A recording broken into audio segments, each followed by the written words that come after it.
So the basic model that I talk about is that behaviors are really only the tip of the iceberg. So behaviors, and that is what we see, right? How our children move, how fast they move, what they say with their mouths.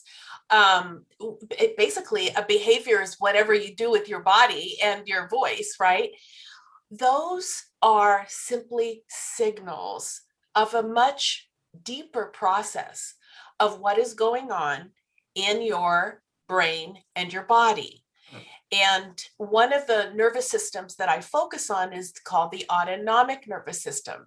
And our behaviors reflect the state of our nervous system.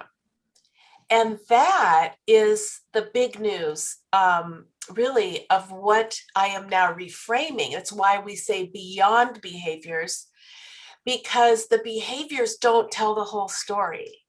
And when we properly, or at least, properly is a difficult word, but when we try to understand our children on a deeper level, then we move from just trying to manage their behaviors through discipline or reinforcement to understanding the deeper meaning.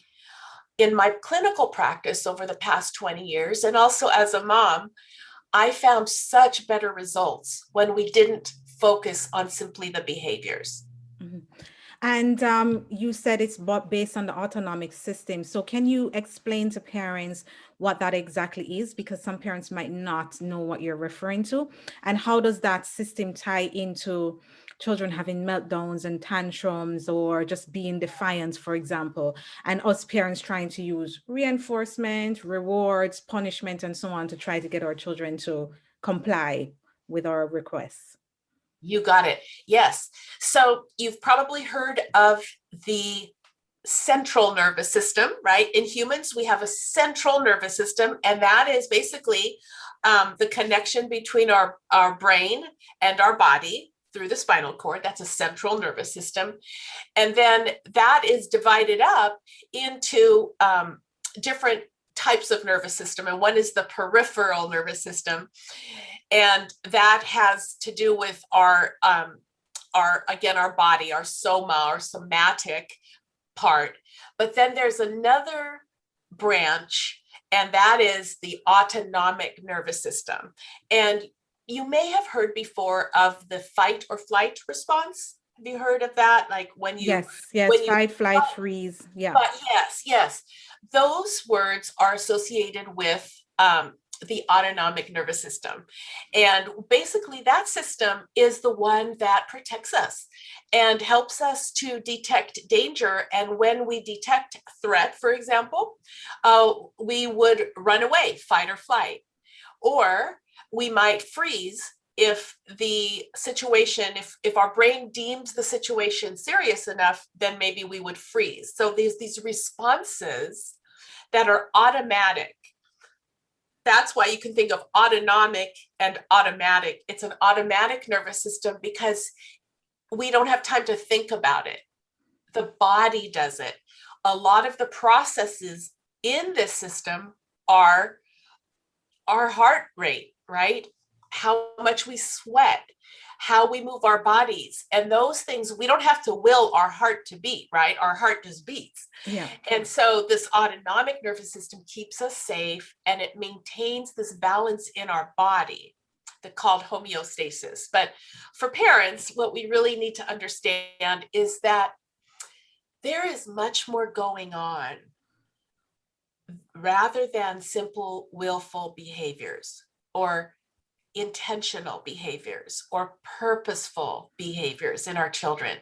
Sometimes our children have responses that are involuntary, not willful. And an example of that would be a tantrum, a meltdown.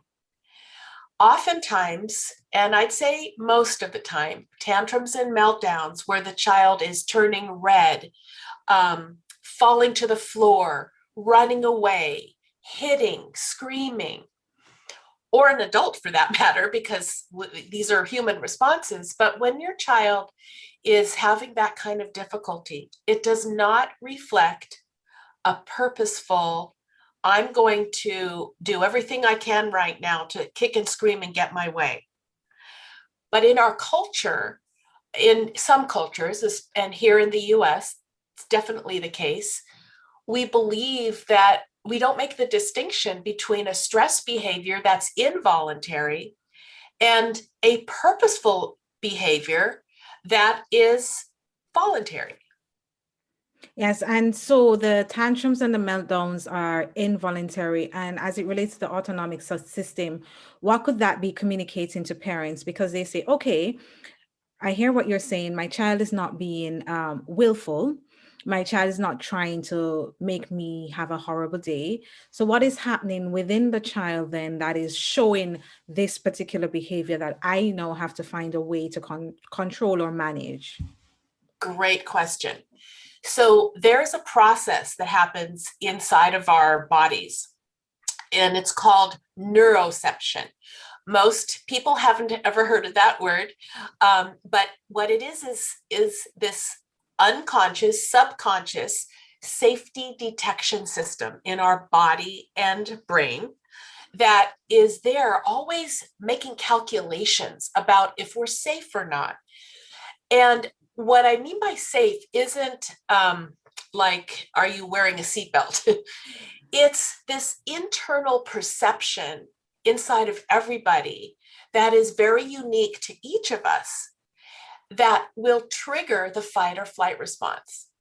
So think of it as this TSA agent in the back computer program, the back of your brain and body that's running all the time that you don't even think about, but all of a sudden triggers your body into a state of distress. And then you see the behaviors that come out of it. So the fight or flight behaviors that parents are most concerned about, what I said before, the kicking, screaming, rapid heart rate, that is an indication that some part of the child's internal process is experiencing unpleasant feelings, threat, or distress. And that can be anything from a tummy ache, a sense of fear. It could be coming from a signal that is sensory based, such as a child may hear a sound that you're not even aware of, but it makes them feel very uncomfortable inside. And so their nervous system detects that as a threat. And that's why I say it's the tip of the iceberg, because there's millions of causes. They are invisible most of the time until the parent starts to put all the pieces together. Yeah. And this happens a lot in our education system when children are, for example, have misbehaviors, and the teacher would say, well, it just seems to happen out of the blue. We don't know why the child all of a sudden threw everything off his desk or punched the guy sitting next to him. But when we understand the autonomic nervous system, we understand that nothing happens out of the blue. There's always a reason. Okay. And then parents will say then, all right, the typical thing you'd hear is a child having a tantrum or meltdown. You do have some parents who might think, okay, put them in the corner for a timeout, send them to their room to cool down or something. So since this is an automatic response, for parents who might be struggling with that, especially with young children who have not gained the skills to self-regulate as yet, what then could they do to support and get back their child into a state of equilibrium then? Yes. Well, so the first thing we can do just ahead of time, ahead of when this happens, not in the moment, is to understand the difference between a response to stress and a purposeful misbehavior. So let's say your child is throwing themselves on the floor, really having a difficult time. Maybe they hit their sibling or something that is what you are now thinking is a stress behavior, which is not an intentional misbehavior. The first thing we do is stay calm ourselves, because oftentimes, I know for me as a mom, when my children were younger, when my children would go into the fight or flight response, I would too. It would make me anxious and make me feel like I have to discipline right away. I have to give an immediate timeout. And I did before I learned about the nervous system about a decade into my practice. So stay calm yourself, because our nervous systems communicate with each other outside of our words. Our state, our physiology, our body state communicates with our children before our words do. So if you can stay calm, that's the first step. And then try to have empathy and compassion for the fact that the child is now struggling through moving their body to get back to calmness in their body. And then you try to use whatever techniques that are appropriate for your child in that moment. And it's going to be different for each child. Some children will like to have a parent maybe saying, "Oh my goodness, let's slow down. This is difficult right now. Let me sit by you, sweetheart." That's using your words, but it's also using some empathy. Some children might want no words, and just maybe you put your hand on their shoulder, and just look at them with a look of concern and love. Other children might want to be held or hugged or moved. It depends on the child.